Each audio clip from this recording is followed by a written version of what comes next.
오늘은 여전히 찬송하리로다라는 제목으로 말씀 전하겠습니다. 행복해서 웃는 것이 아니라 웃어서 행복한 것이다. 한 현대 철학자가 한 말입니다. 우리는 일반적으로 어떤 기쁜 일, 행복한 일이 있을 때 웃고 즐거워합니다. 너무 당연한 일이죠. 근데 반대로 이런 일도 있대요. 웃으면 행복해진다는 거예요. 웃을 일이 없고 기쁠 일이 없지만 웃음이라는 행동을 할 때 그 웃음이라는 행동 때문에 우리에게 기쁨과 행복이라는 감정이 불러 일으켜진다는 거죠. 그런 의미에서 볼 때는요, 웃을 일이 없을 때는 더 웃어야 합니다.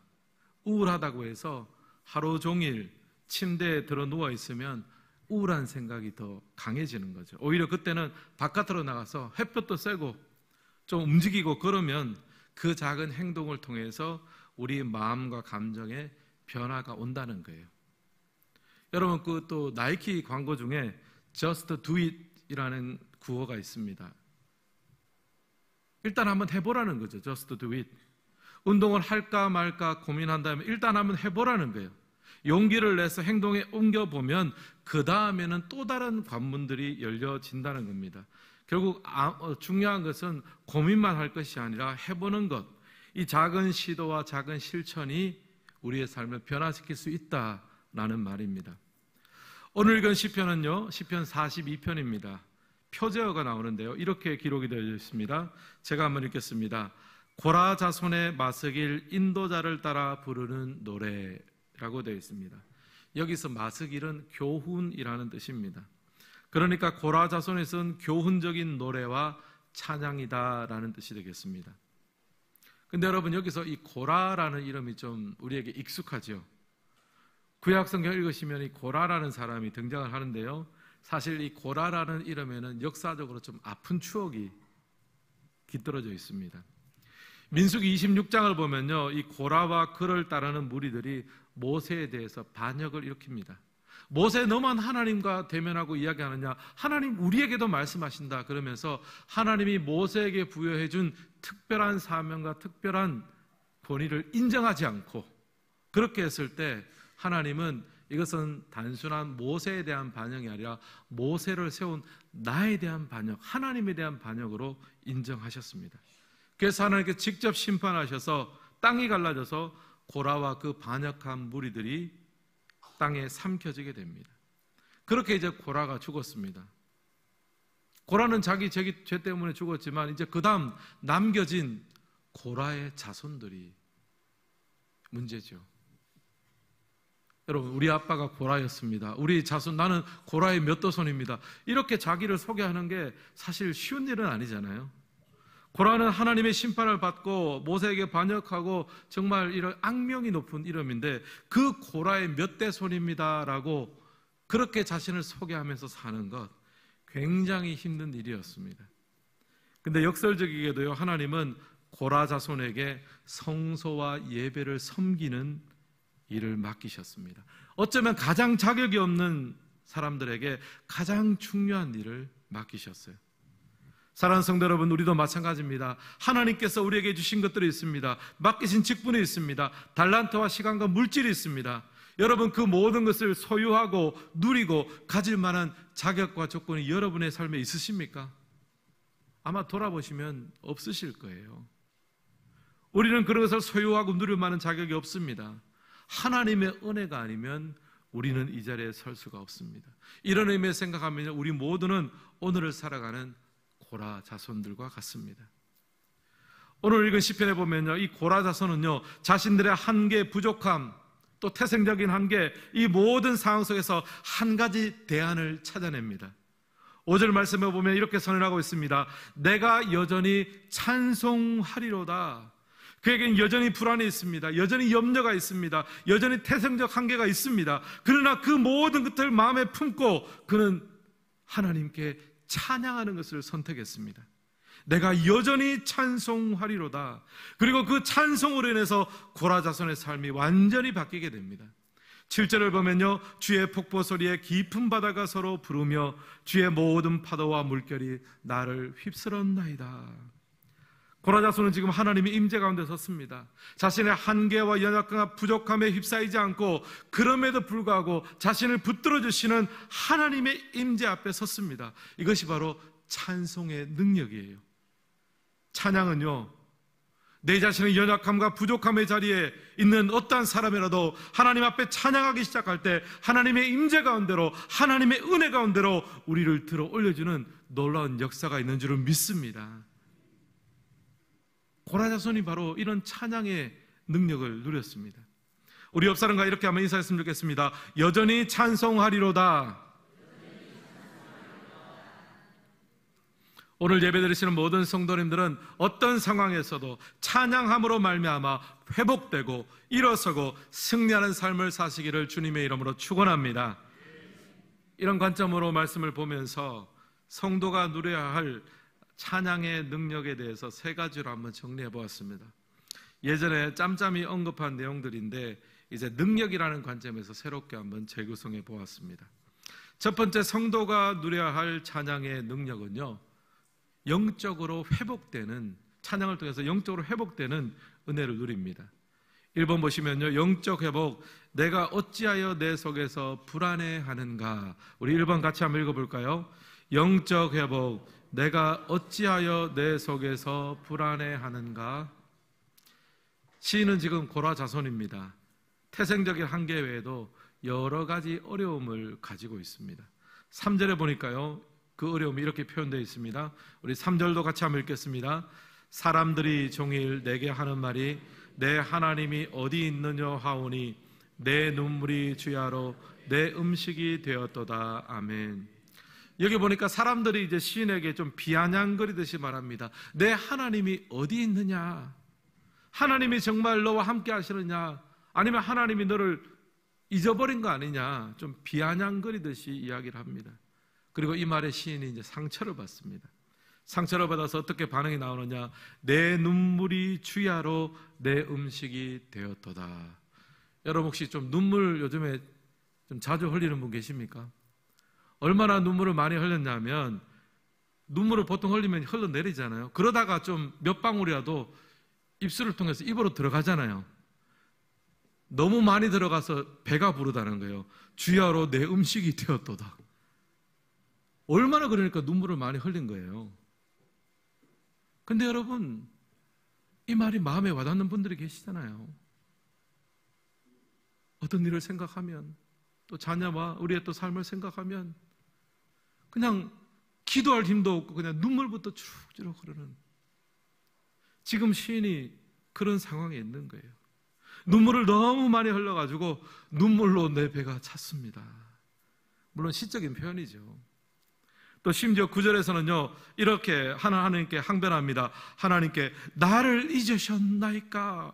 하나님 살아계시다면 어떻게 나를 이렇게 방치할 수 있습니까? 어떻게 내 삶을 이렇게 두고 볼 수 있습니까? 하나님 저를 잊어버리신 것 아닙니까? 시인은 지금 깊은 영적 침체에 빠졌습니다. 이 정도가 되면 모든 것 다 때려치우고 침체와 우울 가운데로 빠져들어갈 수밖에 없습니다.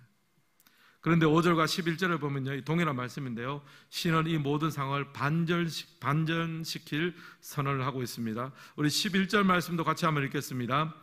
내 영혼아 내가 어찌하여 낙심하며 어찌하여 내 속에서 불안해하는가? 너는 하나님께 소망을 두라. 나는 그가 나타나 도우심으로 말미암아 내 하나님을 여전히 찬송하리로다. 아멘. 여러분 여기 이 말씀을 보면요, 지금 시인이 하나님 앞에 찬양하는 도중에 무엇을 발견하느냐 하면요, 내 영혼아 내가 어찌하여 낙심하느냐, 이 모든 상황 속에서 낙심하고 있는 자신을 발견합니다. 여러분, 우리가 찬양을 하기 전에는요, 내가 낙심하고 불안하고 염려하는 것하고 내가 한 몸이 돼요. 그래서 내가 낙심을 하는지 내가 불안하는지 아니면 불안이 나를 집어삼키고 있는지 구분이 안 됩니다. 근데 하나님 앞에 찬양하기 시작하면요, 분리가 되는 거예요. 아, 하나님을 믿고 있는 내가 지금 이 상황 속에서 내가 염려하고 있었구나, 낙심하고 있었구나, 불안해하고 있었구나. 찬양을 하지 않으면 딱 붙어 있는데, 둘이 한 몸이 되어 있는데 찬양을 하기 시작하면 분리가 되는 거예요. 낙심하고 불안해하는 내 자신을 보기 시작합니다. 그러면 찬양 가운데 명령합니다. 내 영혼아 내가 어찌하여 낙심하고 있느냐. 여러분, 성도가 누려야 될 찬양의 능력은 바로 이 회복의 역사가 되는 줄 믿습니다. 혹시 이 시간 고라자손처럼 낙심한 분이 있으십니까? 염려와 근심이 발목을 붙들고 있는 분이 계십니까? 여러분, 오늘 이 시간 찬양하시기를 주님의 이름으로 축복합니다. 우리가 하나님 앞에 찬양할 때 내 영혼아 내가 어찌하여 낙심하며 어찌하여서 내 속에서 불안해하는가, 찬양 가운데 내 자신에게 명령하는 거예요. 이게 바로 회복의 시작입니다. 축구 선수 중에 메시라는 유명한 선수가 있습니다. 골도 많이 넣고요, 드리블을 굉장히 잘합니다. 근데 특별히 드리블을 너무 잘해요. 수비수 한 몇 명 정도는, 두세 명 정도는 그냥 따돌립니다. 근데 메시가 잘하는 게 뭐냐 하면은 방향을 전환시키는 거예요. 수비수가 오른쪽으로 따라오면 오른쪽으로 가는 척 하면서 왼쪽으로 방향을 싹 틉니다. 기본적인 거지만 그 기본을 너무너무 잘하는 거예요. 우리 신앙에도 방향 전환이 필요합니다. 회복이 필요합니다. 사단이 보기에는 이 정도 하면 이제 저 성도가 쓰러졌겠지, 이제는 내가 이겼겠지 안심할 때 우리가 하나님을 찬양하기 시작하면요, 바로 그 쓰러진 자리에서 벌떡 일어나게 될 줄을 믿습니다. 여러분, 성경의 인물들을 보십시오. 불안의 밤을 보내지 않은 사람들이 없습니다. 염려와 근심이 없었던 사람들이 없습니다. 눈물이 음식이 되지 않았던 사람도 없습니다. 그러나 그들은 항상 일어섰습니다. 항상 회복되었습니다. 100번 넘어졌지만 101번째 일어섰습니다. 왜냐고요? 하나님을 찬양할 때 일어섰어요. 신약에 보면요, 사도 바울이 찬양을 시작했을 때 감옥의 문이 열려졌고요, 구약에서 보면 한나가 하나님을 찬양하고 기도하기 시작했을 때 사무엘을 그에게 허락해 주셨습니다. 예전에 제가 한번 말씀드렸는데요, 제가 지난 2월 말인가요? 우리 그 교육자 수련회를 그때 갔죠. 저는 그동안 이제 독수리를 자주 봤지만 독수리가 이제 한두 마리 정도 그냥 이렇게 빙글빙글 공중을 도는 것을 봤는데, 그때 교육자 수련회를 가서는요, 정말 제 머리 위에 10수 마리의 독수리가 빙글빙글 도는 걸 봤어요. 근데 참 희한하죠? 독수리가 날갯짓을 안 해요. 희한합니다. 상승기류를 타고 빙글빙글 도는 거예요. 그 큰 몸집이잖아요. 사실 멀리 떨어져 있지도 않았는데 날갯짓을 안 해요. 가만히 있는데 빙글빙글 돌아요. 또 우리 교육자들하고 이런저런 얘기 잠깐 하다가 또 보니까 없어요. 어디 갔냐 보니까 저기 멀리 산 꼭대기 벌써 올라가 있어요. 날갯짓을 안 해요. 상승기류를 타고 올라갑니다. 여러분, 우리 성도에게도 이런 날개가 있어요. 바로 찬양입니다. 여러분, 때로는 성경책 펴는 것조차 어려울 때가 있잖아요. 때로는 기도 한마디 하는 것조차 어려울 때가 있어요. 여러분, 그때 찬양을 들으십시오. 찬양을 듣다 보면 따라하고 싶어지고요, 따라하다 보면요 회복이 돼요. 날개처럼 하나님의 은혜의 상승기류가 그 찬양을 통해서 우리 성도의 삶을 회복시킵니다. 또 찬양 가사 중에 이런 내용이 있죠. 내 영혼 지치고 피곤할 때, 근심 걱정 내 마음 짓누를 때, 난 잠잠히 주님을 기다리네. 주님 내 곁에 오실 때까지. 주 날 일으켜 산 위에 세우네. 거친 바다 위 걷게 하시네. 주만 의지할 때 강함 주네. 크신 능력 내게 주시네. 이 작사자는요, 지금 피곤하고 지쳐져 있습니다. 근심과 걱정이 마음에 짓눌려져 있습니다. 그때 하나님을 바라보고 찬양하며 기도하고 있었습니다.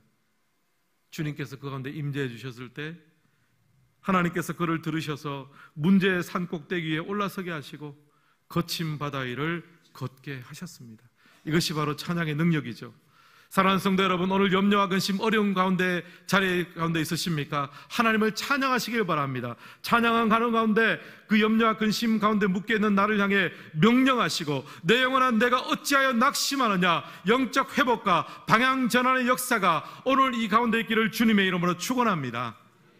두 번째 성도가 누려야 될 찬양의 능력은요, 하나님께 우리의 시선을 고정하는 거예요. 시선 고정. 너는 하나님께 소망을 두라. 2번 같이 한번 읽겠습니다. 시선 고정, 너는 하나님께 소망을 두라. 5절 말씀도 우리 다시 한번 같이 읽겠습니다. 내 영혼아, 내가 어찌하여 낙심하며 어찌하여 내 속에서 불안해하는가?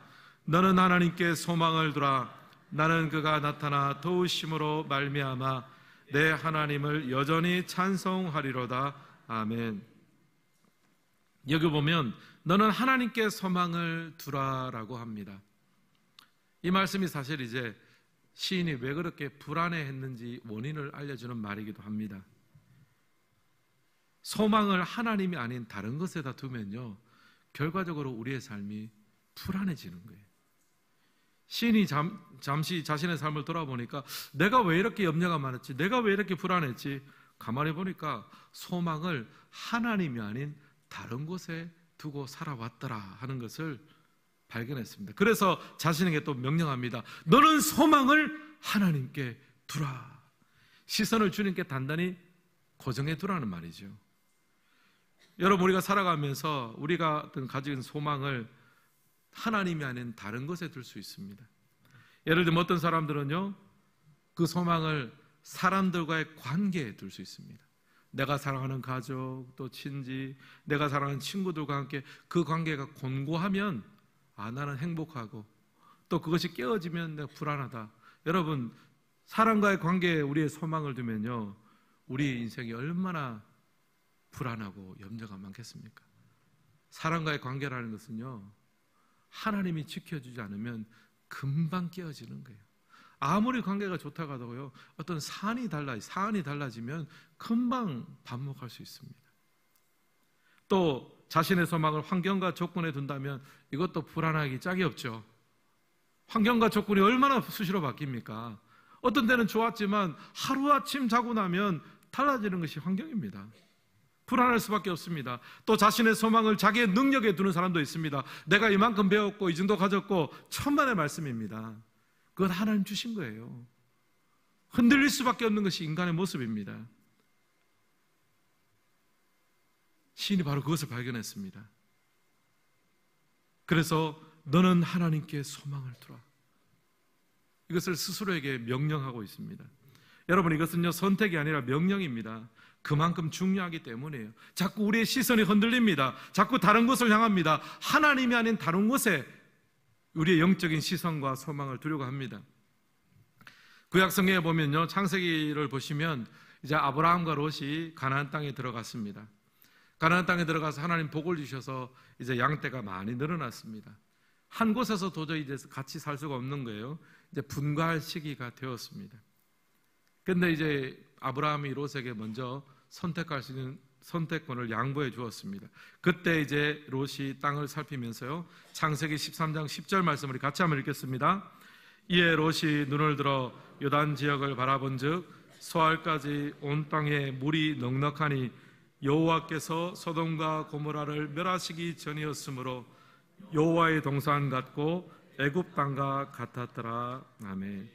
롯이 이제 먼저 선택권을 가지고 땅들을 쭉 살펴보니까 한 땅이 눈에 들어요. 뭐냐 하면은 요단 강 쪽에 있는 땅입니다. 물이 있으니까 목초도 좋고 양떼를 키우기에 너무 좋습니다. 롯의 시선은요, 오로지 환경, 상황이 좋은 곳에, 당장 내 눈에 좋은 것을 선택했습니다. 근데 여러분, 창세기 14장 15장만 가도요, 당장에 그 땅에 굉장히 어려움이 찾아옵니다. 좋은 땅이니까요, 서로 가지겠다고 전쟁이 벌어진 거예요. 당장 내 눈앞에서 내가 좋은 걸 선택하고 좋은 환경을 가졌으니까 이제 내 삶은 안전하고 행복하다. 천만의 말씀입니다. 시선을 하나님께 소망을 두지 않으면요, 다른 것에 소망을 두면요, 그 소망한 것들이 항상 그 자리에 있는 것이 아니에요. 사랑하는 성도 여러분, 우리가 찬양 가운데 받아야 될 능력은 무엇입니까? 우리의 시선을 하나님 앞에 고정할 수 있는 그 은혜를 누리시기를 주님의 이름으로 축원합니다. 여러분, 지금 여러분의 소망을 어디에 두고 계십니까? 일만 잘 끝나면, 여러분, 그 일 끝나면 또 다른 일이 생기잖아요. 우리 청년들 같은 경우에는 이번에 취업만 하고 또 결혼만 할 수 있다면, 여러분, 취업하고 결혼하고 난 이후에도 얼마나 많은 문제와 염려들이 있습니까?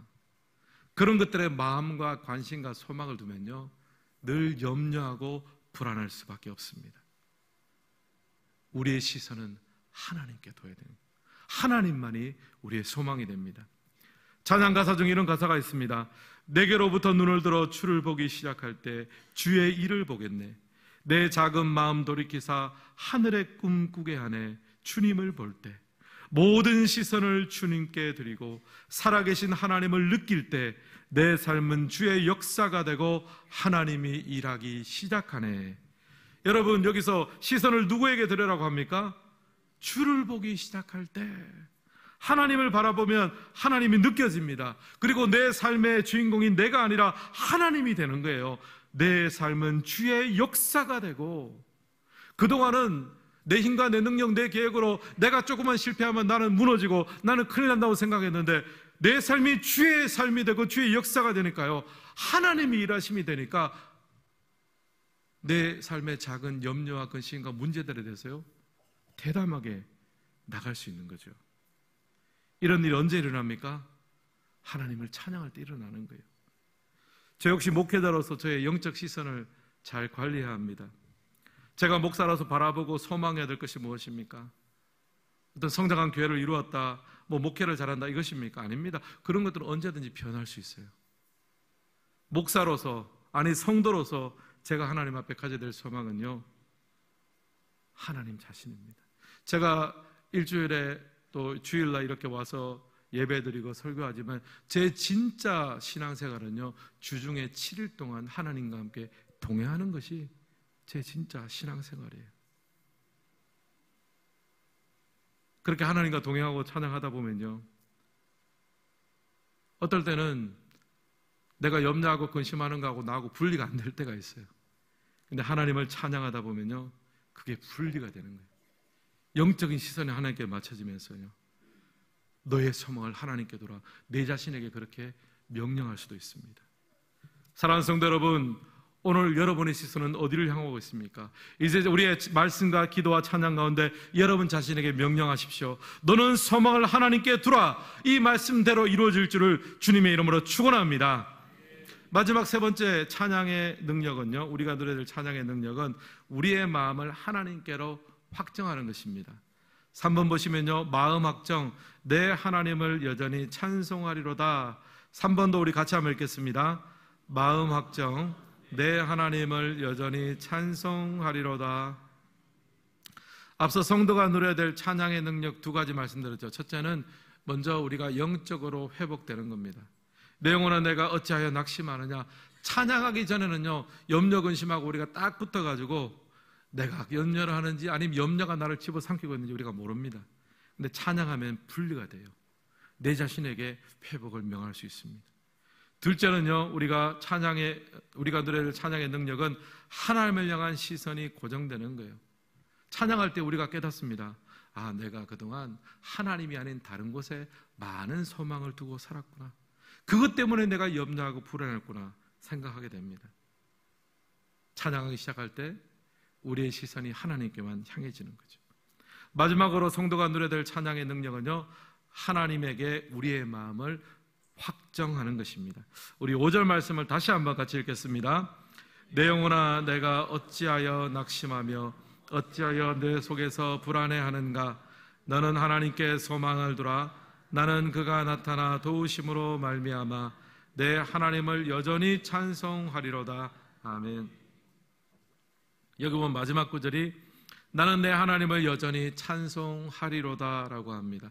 상황과 환경은 아직 변한 게 없습니다. 똑같습니다. 근데 그럼에도 불구하고 나는 내 하나님을 여전히 찬송하리로다. 상황이 어떠하든지 간에 나는 하나님의 사람이고 그가 나타나 나를 도울 것이다. 이 기대감을 가지고 하나님을 여전히 찬양합니다.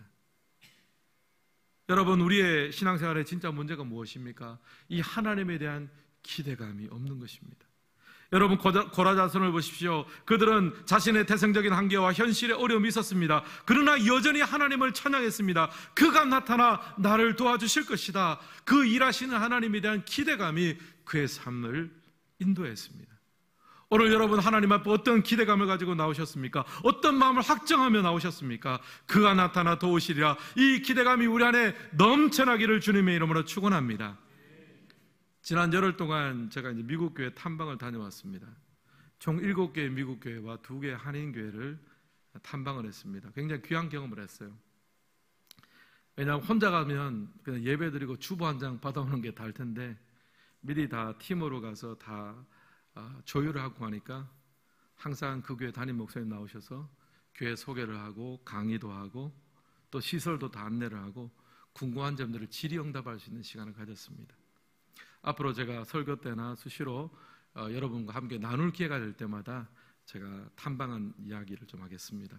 오늘은 그 중에 한 교회인데요, 타임스퀘어 교회라는 곳을 다녀왔습니다. 뉴욕 맨하탄에 있는 교회인데요, 여러분 맨하탄 그러면 고층 빌딩들이 즐비한 그런 도시잖아요. 어떻게 보면 가장 세속화된 도시, 가장 물질주의가 판을 치고 조금만 벗어나서 나가면 마약과 동성애가 창궐하는 곳입니다. 제가 이 타임스퀘어 교회에 대해서는 평소에 들어서 알고 있었습니다. 그렇게 사실 교회가 있을 자리가 아니거든요, 거기가. 그런 뉴욕 맨하탄 한복판에 미국에서 가장 복음적이고 가장 영향력 있고 규모도 대단합니다. 큰 극장을 사용해서 예배를 드리는데 규모도 엄청나요. 이렇게 교회가 모일 만한 장소가 아닌데 어떻게 교회가 그렇게 되고 좋은 영향을 끼칠까? 제가 평소에 그런 궁금증을 가지고 있었는데 마침 이번 탐방에 그 교회 리스트가 딱 들어가 있는 거예요. 너무나 기뻤습니다. 그리고 그 교회 담임 목사님 팀 딜레나 목사님 만나서 설명도 듣고 질의응답도 했습니다. 이제 여러 가지 이야기를 나눴는데 그 중에 이제 그 목사님이 한 내용 중에 제가 의미가 깊은 게 있었어요. 이제 그 타임스퀘어 교회가 맨하탄 중에서도 브로드웨이라는 곳에 있는데, 여러분 브로드웨이 많이 들어봤죠? 극장, 오페라, 또 굉장한 그런 극장들이 밀집해 있는 곳입니다. 그 목사님 하시는 말씀이 최근에 유명한 극장 중에, 전용 극장 중에 오페라의 유령을 전용으로 상영하는 극장이 폐쇄가 됐대요.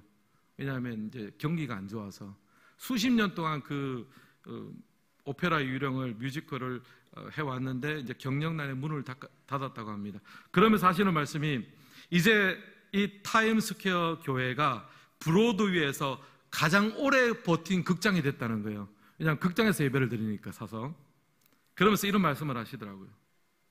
우리 교회는 지난 36년 동안 하나님을 찬양하는 무대를 단 한 번도 내린 적도 없고 멈춘 적이 없습니다. 제가 그 목사님의 하나님을 향한 기대와 소망을 가지고 하는 말을 들으면서 가슴이 뭉클했어요. 가장 세속화된 도시 한가운데, 가장 물질 문명이 가득한 도시 가운데 조금만 벗어나면은 마약과 동성애가 창궐한 그 도시 한가운데에서 여전히 하나님을 찬양하며 지난 36년 동안 우리는 하나님을 찬양하는 무대를 한 번도 멈춘 적이 없습니다. 하나님에 대한 기대감이 얼마나 큰지요. 대단한 도전을 받았습니다. 사랑하는 성도 여러분, 오늘 우리의 삶도 마찬가지입니다. 우리의 삶이 녹록지 않지요. 세속화의 세속화와 물질주의와 얼마나 많은 도전이 있습니까? 그러나 여러분, 하나님을 기대하는 성도로 살아갈 수 있기를 주님의 이름으로 축복합니다. 우리의 평생에 하나님을 기대하며 하나님을 찬양하는 우리의 삶의 무대가 단 한 번도 멈추지 않는 은혜가 있기를 주님의 이름으로 축원합니다. 또 다음 주일은 우리가 새생명 축제입니다. 하나님이 하실 일을 기대합시다. 우리가 믿지 않는 분들, 또 신앙생활 쉬는 분들을 초대해서 정말 또 하나님 앞에 나올 수 있기를 간절히 기도하며 나아갈 때 그 하나님의 온전한 역사가, 여전히 찬양하게 하시는 하나님의 역사가 오늘 우리의 교회와 가정과 우리의 성도님의 삶 가운데 넘쳐날 수 있기를 주님의 이름으로 축원합니다.